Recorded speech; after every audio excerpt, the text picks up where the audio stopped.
And now Colby has the excuse to make that he could go around saying, oh, I was drowning him. I started picking up the pace and he was starting to get tired. I was going to come back, win the 4th and the 5th. I had already banked the 3rd, and I was going to win 3-2.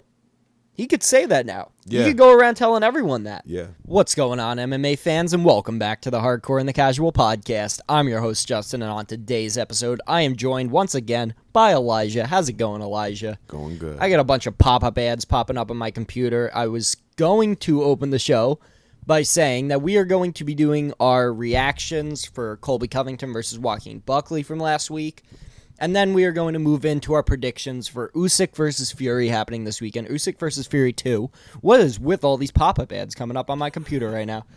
And next week we will probably be doing our end of the year MMA awards, handing out knockout of the year, fighter of the year, submission of the year, event of the year, robbery of the year, disappointment of the year, anything and everything. We'll probably go through the list and we'll probably hand out each our own individual awards, because I'm sure we're not going to agree on a lot of things.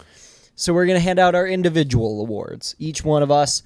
We might have some more people coming to do the show next week with us for that. I don't know yet. Haven't figured that part out. We'll figure that out next week. We've also got some big things coming in our pro wrestling podcast down the road. We're going to be doing some new videos, some new style of videos. I know a lot of people don't care about that, so we're just going to jump right in to the UFC fight night, Covington versus Buckley. How much of this were you able to watch? You were at work, so... None of it. None of it?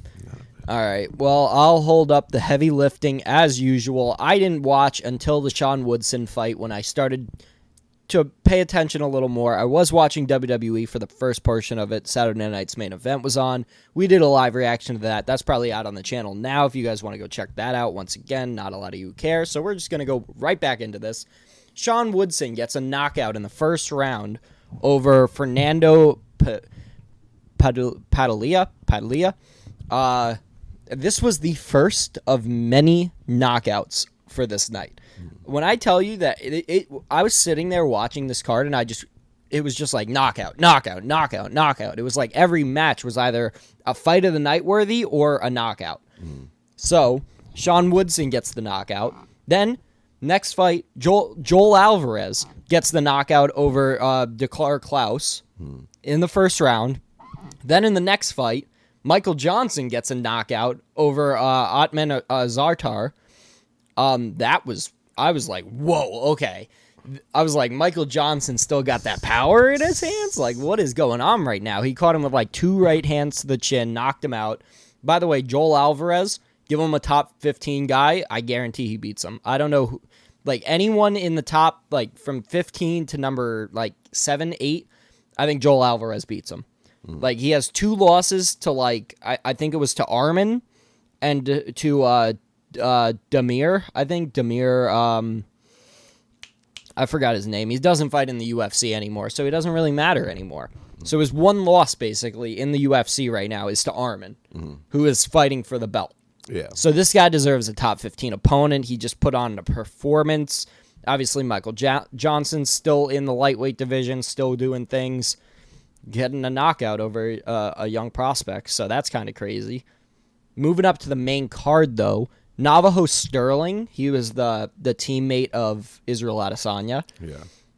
He put on a really good performance. He got a decision over Tacos. I don't know how you pronounce his name. We kept on calling him Tacos. But he put on a performance. He looked really good. Didn't get the knockout, but it was a really good fight, a really good performance on his hands. But then we move up to what I thought was going to be fight of the night when it started. Yanez versus... people have been calling him Yanez. I don't like calling him Yanez. If that's how he pronounces his name, then that's fine. I will start calling him Yanez. But it sounds weird. And for the first 8 fights in the UFC, that he was called Adrian Yanez, which sounds a lot better. So Adrian Yanez versus Daniel Marcos. Daniel Marcos was 16-0. Adrian Yanez has taken a couple losses in the past couple of fights. But he was looking really good with his boxing, really sharp. The decision win ended up going to Marcos. It was a split. It was somewhat close. I did give it to Marcos in while I was watching, so I don't think it was a robbery by any stretch of the imagination.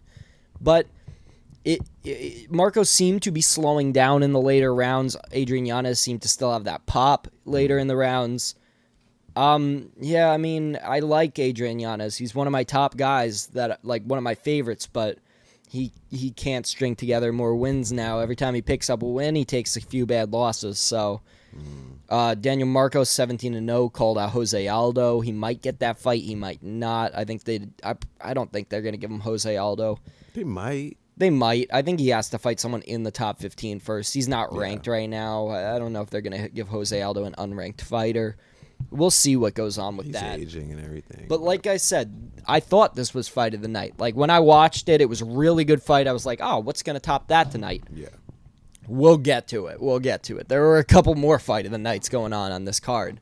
But in the next fight went 3 rounds, Vitor Petrino versus Dustin Jacoby. They matched up the two guys that Anthony Smith and Dominic Reyes, the two guys that they beat in their last fights. They matched them up against each other. Petrino was looking really good in the first couple of rounds. He looked like he was definitely holding his own against Dustin Jacoby, who is a high-level kickboxer. Dustin Jacoby caught him with that right hand. Usman Masvidal, like, imagine the punch that Usman landed on Masvidal. Yeah. Just right through, bounced him off his shoulder, landed hammer fists. Exact same punch. Oh, my God. It was so clean. Dustin Jacoby has gotten himself back into the conversation for the top 15. And Vitor Petrino now had taken 2 bad losses. He was a real big prospect last year, so I wonder what he's going to get handed next. Not exactly sure. I mean, 2 bad losses like that. Especially to Anthony Smith. Yeah, I don't know what he's going to be getting next, but I know that Dustin Jacoby looked really good and probably deserves to fight again in that top 15. Now, what I thought was the new fight of the night, Manel Kape versus Bruno Silva. Ooh, I heard that was good. It was good. Manel Kape was looking like he was feeling himself that night. Like, he was just ducking, diving, weaving, taunting, doing dances in the octagon. He emoted probably more than he threw punches, honestly. He was doing so many emotes. But Bruno Silva didn't really look like he had much for Manel Kape. Manel Kape controlled most of the fight. The finish was a nut shot. He hit Bruno Silva in the nuts. That led to the finish because the ref didn't stop it. Apparently, he didn't see the nut shot. It was Keith Peterson as the ref, so he's had his bad moments as referee. Yeah. He hasn't really been the greatest referee ever. If you talk to Dominic Cruz, he's the worst. Yeah. And I think he missed a blatant nut shot, but it didn't change the fight much. I think Manel Kape was still going to get that win, even if it was decision. Manel Kape looks really good. Do you think Manel Kape deserves a flyweight title fight from this performance? He's already lost to Pantoja, by the way. And there is Kai Kara France ahead of him in the rankings. Go for it. Go for Manel Kape? Go for it. Might as well. He did win the 3rd round against Pantoja. He lost the first 2 rounds, and then he won the 3rd round against Pantoja. And Pantoja won by decision. But Manel Kape was picking up steam. We'll see. This might be Manel Kape's time. It might be Manel Kape's time, but I don't know, man. I think you still give the fight to Kai Kara France first, and then if Kai Kara gets through him, or can't get through him, then you give him Manel Kape. But yeah, like I said, this was the second fight of the night. How could it get much better? We got Cub Swanson versus Billy Q. Cub Swanson versus Billy Q went 3 rounds. Cub Swanson was able to get the clean 1-punch knockout, which was like our 6th knockout of the night. Wow. And he got a 1-punch clean knockout on Billy Q. And it was a banger of a fight before that. They went back and forth. They were throwing at each other the entire fight. No one took a back step. They just stood in the pocket and traded the entire fight. It was an awesome fight. Fight of the night. What round did it finish in? 3rd round. Last round. I can't explain to you how excited we got after watching so many good fights to watch Cub Swanson go out there, have a banger, and then get the knockout. He's a veteran. He still deserves these high-level co-main event spots if he puts on performances like that and delivers knockouts like that. That was what I want to see out of Cub Swanson. Yeah. Billy Q, tough loss He's had a few tough losses. Edson, Cub. I don't really know what you do with Billy Q at this point, but Cub Swanson, this might have been his last fight. He hinted at retirement. If it's not, I say you give him a top 15 guy to go out on, win or lose. Give him a title shot. Yeah, no. Don't give him a title shot. Not against Ilya Topuria. That did not go good. Don't give him a title shot. Please. Why do you always make controversial claims like this? Why not? Do you want to see Cub Swanson dead? Not dead, but knocked out. Oh, okay. No, I don't want to see any of that. I want to see Cub Swanson go out in a big position. Maybe give him Jose Aldo. Do Jose versus Cub Swanson again. Because last time they fought was all the way back in like the WEC, and Jose Aldo knocked him out in like a minute. Maybe if you want to move Jose Aldo back up from bantamweight, give him one last featherweight fight. Jose versus Cub Swanson, double retirement. That might help him out, with the weight cut and everything. Oh, man. I think it would be a fun, smart fight to do, honestly. That could even be a co-main or maybe a featured bout on a pay-per-view. But the double retirement, though. Don't let either of those guys fight higher up in the top 15 anymore. I think their times are done. But it is time to talk about the main event of the evening. Colby Covington versus Joaquin Buckley. Sorry, I had to go out like this. The GOAT had to go out like this. Is he still on your top 15 after that performance? He's won more rounds than Paulo Costa. Dude. Actively. That doesn't matter.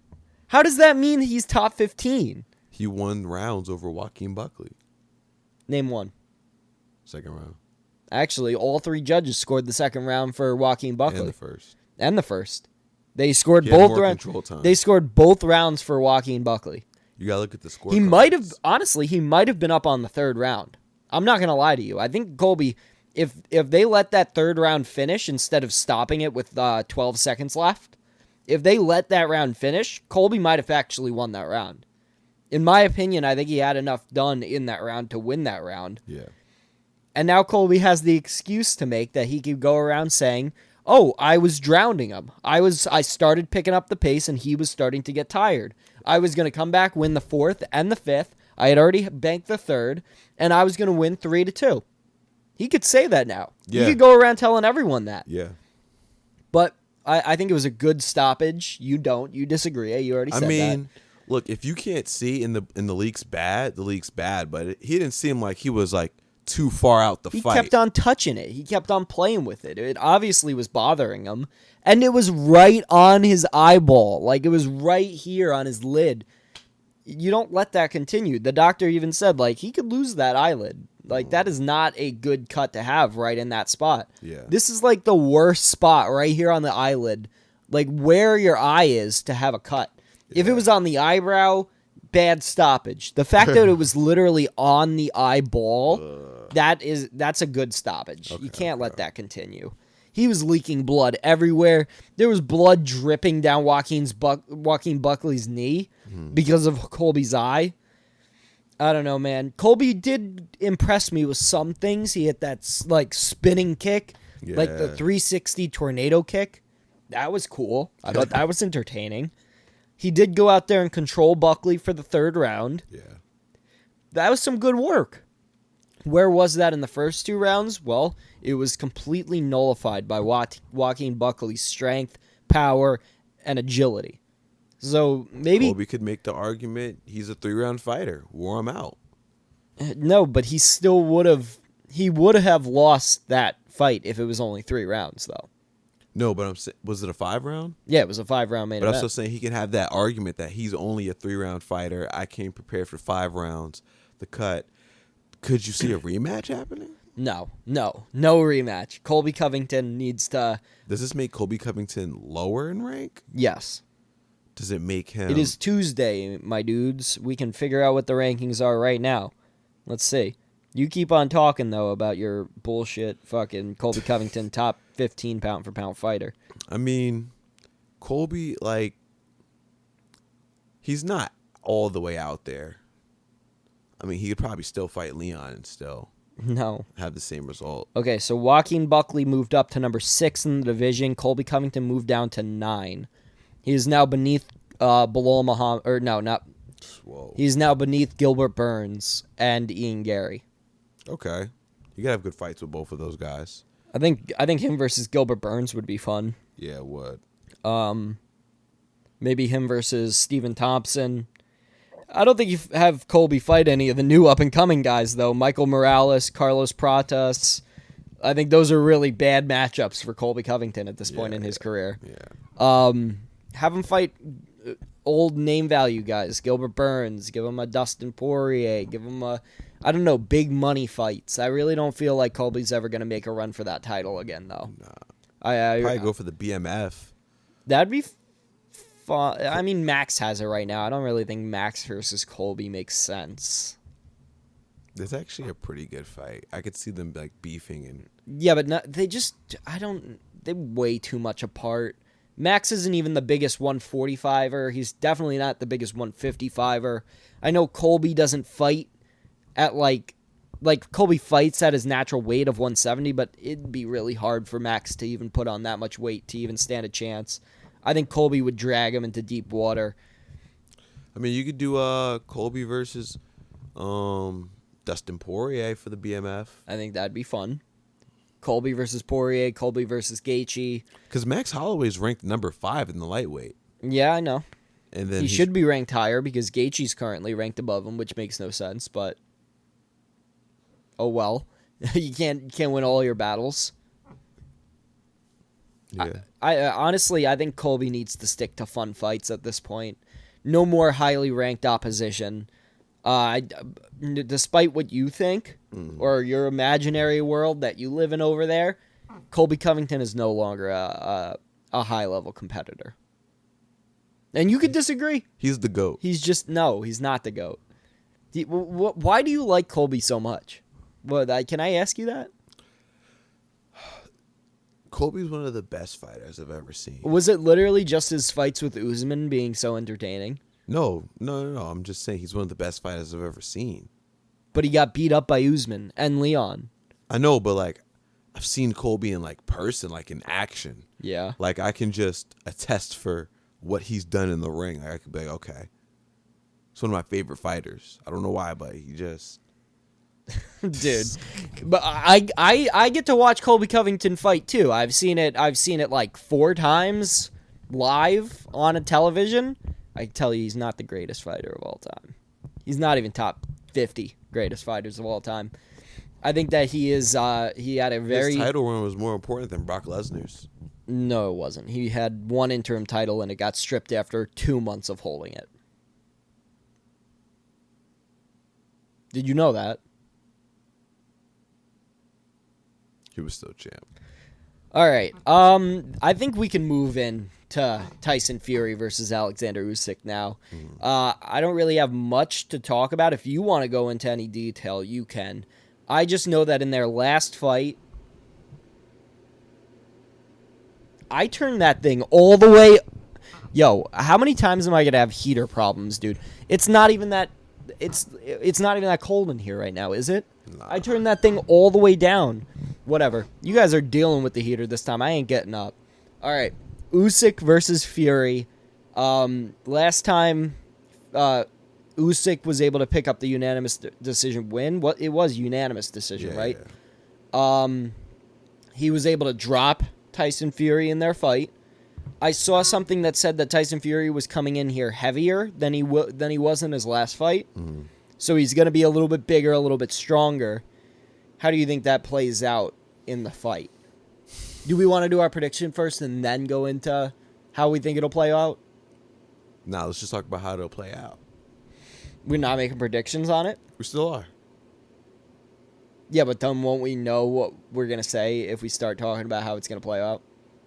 Let's just predict it real quick. All right. It's real quick. All right. All right. 3, 2, 1. Alexander Usyk. Tyson Fury. Okay, there we go. I'm champ, by the way, right now. So this will be for the title this weekend. If Tyson Fury wins, he gets the belt. Alexander Usyk wins, I get the belt.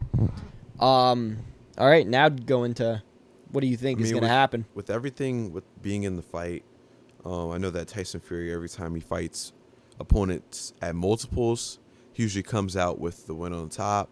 I think he's well prepared, and I've seen some of his training. I think he did have a good fight with Usyk. I don't know. Usyk's been looking a little slow lately. Like, he's not looking as prepared as he was for the last fight. I feel like on the last fight, he was immediately on his high horse. And even still, I don't know. I just feel like Tyson Fury's camp has been a lot more productive than Usyk's camp. And, I mean, I can't really say anything because I'm not a boxer, but especially with the AI-generated whole scorecard things, I think things are looking good for Fury. All right. Well, I think that Alexander Usyk is going to win because Tyson Fury is only getting older. Last year, he was already old, and he lost. This year, he's a year older, and now he's going to win. I find that questionable. I think Usyk is still in somewhat of a prime of his career, and I think we're past the prime of Tyson Fury's career. That's the only reason why I think that Usyk is going to win. I'm not trying to claim that I watch every single Usyk fight or every single Fury fight. I have watched a lot of Fury's fights, but I just think that he is slowing down in his older age. I don't think he can take a shot as well as he used to. He could still take a shot, dude. He's taken shots from Deontay Wilder, from Usyk, from Francis Ngannou, and he's gotten back up from all of them. Yeah. So I'm not saying he can't take a shot. I'm saying that the older he gets, the worse he's going to handle the punches. So I just see Usyk being in more of a prime of his career right now. Yeah. That's all. Do you want to say anything else about that? No, it's really all I got for that fight. Yeah, I mean, I don't even know who the co-main is. I didn't even know that it was happening until probably two hours ago. 2 hours ago is when I found out that fight was happening this weekend. They are not good at promoting it. I can say that. I found out on Twitter. Didn't find out that I saw like a poster or anything. Nope. Found out on Twitter. I think that's honestly the best way because no one's really anticipating that fight. So just throw it out in a random. So that will do it for that. I just want to throw out once again, come back next week for our end of the year award show where we will be giving out Fighter of the Year, Knockout of the Year, Submission of the Year, all of the good stuff, all the stuff that you've been seeing on the UFC's account and stuff like that. We're going to just do our own. Maybe no one cares about what we think, but you know what does matter? We care about what we think. Yes. I care about what Elijah thinks. He cares about what I think. And then we get to argue about it, which is the only reason why we started this podcast in the first place, to be honest. The best part. So if no one views it, if we're the only ones that watch it, at least we get to have an argument about what our favorite and least favorite moments of the year have been. And the best part is you always get contradicting views. Always. Because you're always wrong and I'm always right. And that inherently contradicts each other, you know? When wrong and right is contradictory on its face. Yeah. So you and me are obviously going to contradict each other because you're so wrong and I'm so right. Yeah. Well, because we believe in two different things. Yeah, well, you believe in the wrong thing and I believe in the right thing. That's how, you know? But how do you feel about AI-generated scorecards? We're going to see. I was screwed out of a fight on UFC 4. I was doing Justin Gaethje, I made my own character, and I was fighting Edson Barboza, actually. I had just lost to Gaethje. I was then fighting Edson Barboza. I lost by split decision. No way. I won that fight. And that was AI doing that fight. I won that goddamn fight on my Xbox, and AI screwed me. So I hope that the AI in real life is going to be better than the AI on UFC 4 video game. Yeah. Maybe it will, maybe it won't. I just know I've been screwed by AI once or twice in my life. So, can AI, how is AI going to generate who had a more impactful punch? That's what I'm saying. We'll see how the AI goes. I think it's going to be a trial and error period. I think they shouldn't be doing it on the biggest boxing night of the year. I think they should be doing it on two guys that are 0-0 in their careers and just starting to fight. Yeah. That's where you should be trying this stuff out, not in the main event of the biggest boxing card of the entire year. One of the most important ones, this is the heavyweight division. Exactly. But I guess you got to try some new things out. They don't want it to they don't want it to turn out last time, like with everyone arguing and stuff. They could just say, it was the AI's fault. It's whatever. The UFC is going to start doing it for their pound-for-pound rankings, and then all of a sudden we're going to see, like, Johnny Hendricks in the top 5, and we're going to be like, how the hell has that happened? Well, it's the only way they could get John Jones in the number 1 spot. You're going to have some bums in the top 15 if John Jones is number 1. Any criteria that they do to make the top 15 that'll put John Jones at number 1, any criteria, you're also going to see, like, Wonder Boy on the list. And you're going to see a bunch of people that don't belong on the list. He won't be. No, actually, with that criteria, if John Jones is number 1 on that list, I bet you Covington is on the list. Think Paulo Costa's on the list? Yeah, probably too. Honestly, if John Jones, any criteria that you put John Jones at number 1, it's going to also add a bunch of bums onto the list too, by their criteria. So, I don't know, man. Can John Jones be number 1 by regular criteria? No, not possible. I mean, he's fought twice in 4 years. That eliminates him off the bat for being pound for pound. That's not how it works. Both wins. Yeah, but that's not how it works. Kron Gracie got 2 wins in 2017. Does that make him pound for pound number 1 in 2017? No, because he didn't have 2 wins split this way, more towards our timeline. Bro, even Dana White says it. John Jones is number 1 pound for pound greatest fighter of all time. That's not the argument I'm making. He is. I agree with you. He's not the best fighter right now, though. Yeah. Okay, when John Jones is 80 years old, he will still be the GOAT of MMA, correct? Of course. Will he still be the best fighter in the world at the age of 80? But he's not 80. He's 37. I'm saying when he is 80, will he still be the best fighter in the world? If he's still alive at 80 years old, he won't be, but he'll still be the GOAT, right? He's the same age as Pereira. But he'll still... And Pereira's You at know number what 30. I'm trying to say. No. I don't think Alex Pereira belongs on the top 15 list either. What? He sucks. He's got no ground game. We've been over this. That's what I believe. 2 weight classes. Yeah, versus people that are worse at kickboxing than he is. He's won and defended the belt more than Islam against has. Kickboxers. Guys that are worse at kickboxing than him. Islam couldn't beat him. Imagine if all Habib ever fought throughout his career was like worse wrestlers. And he never fought any other style. He just fought guys. No, imagine he fought guys in his career like Kevin Lee, Gregor Gillespie, just guys that are not as high level grapplers as him. Charles Oliveira. Jan Blachowicz is a better grappler than him. Shut the hell up. All right. Thank you guys for watching the Hardcore and the Casual podcast. This has been my co-host, Elijah. I have been your host, Justin. I get sick and tired of listening to him sometimes. I'm just going to wrap the show right now. Please like, share, and subscribe. Check out last week's episode. Check out next week's episode. And peace out.